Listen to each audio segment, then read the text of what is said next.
Assalamu alaikum.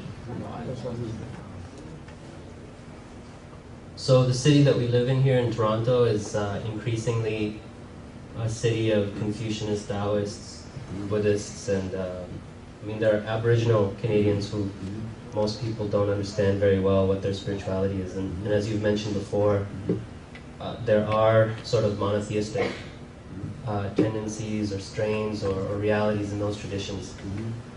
And you just mentioned now that there are certain trade-offs that we don't make with non-theistic ways or anthropomorphic ways of talking. At least I don't believe we should make them.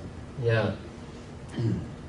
I mean, if you could offer any advice about when we have to get specific, like, are there attributes of God in particular that you would recommend that we concentrate on, like, or cosmological ideas like Mother Nature or Mother Earth that we should emphasize rather than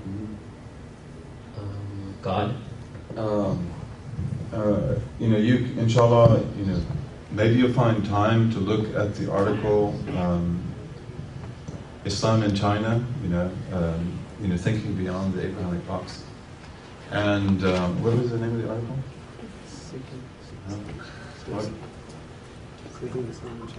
What is it? I forgot the name of my own article. Seek knowledge.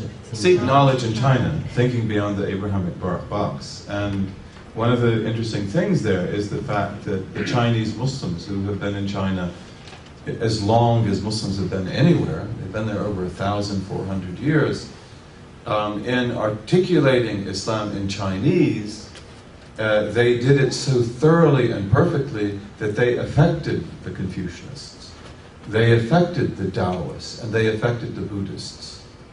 And there was a really dynamic dialogue between the great and profound Chinese Muslim scholars and between the sages of the Buddhist tradition and the Confucianist and the Taoist tradition. Some of them came into Islam, others didn't, but they really benefited a lot from Islamic knowledge. And you'll see also that these Muslim sages in China looked for bridges. What are the strongest bridges between us and between the Confucianists and the Taoists and the Buddhists?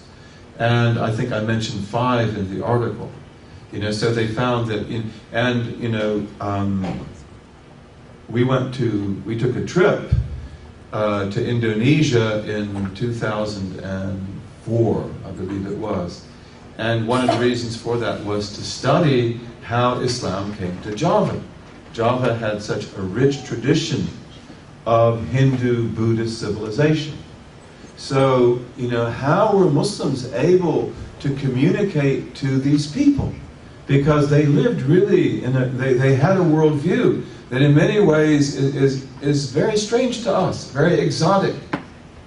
And that was a wonderful thing to study, how Muslims made sense to the Javanese. And they did that incredibly well. But Azhar Osman was with us on that trip, and he said, look how the Chinese Muslims are able to communicate to the Taoists and the Confucianists and to the Buddhists. And these saints of Indonesia, especially the Wali Songo, the 9 saints of Java, they're able to communicate brilliantly to the Javanese. And that was difficult to do. But for us in the West, this shouldn't be a difficult thing. We have a shared lexicon, even though we may have to talk about definitions. And I think it's very important for us to study our theology. And we have to write our theology in a really eye-opening way, bi'iznillahi ta'ala. And hopefully our theology is not just beneficial for us because it brings you to life. It makes you aware, it enables you to think. But also it, I think, would affect many Canadians and Americans. Because it's like, again, the God you don't believe in, I don't believe in either.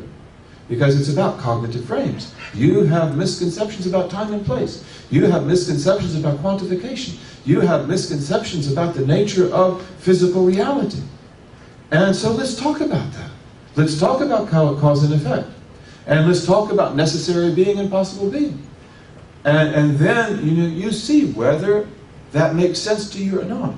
And for most people, I mean, I've even looked at Christian theologians in the 20th century, that their theological discourse, to me, is extremely anemic because of the fact that they don't draw on the tradition.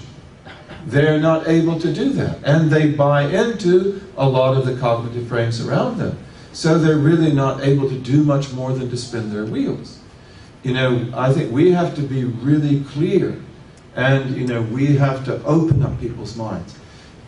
Facts never speak for themselves.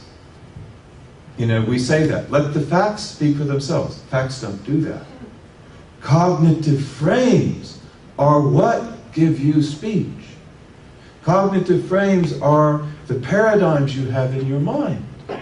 If the cognitive frame is not adequate, the facts will bounce off.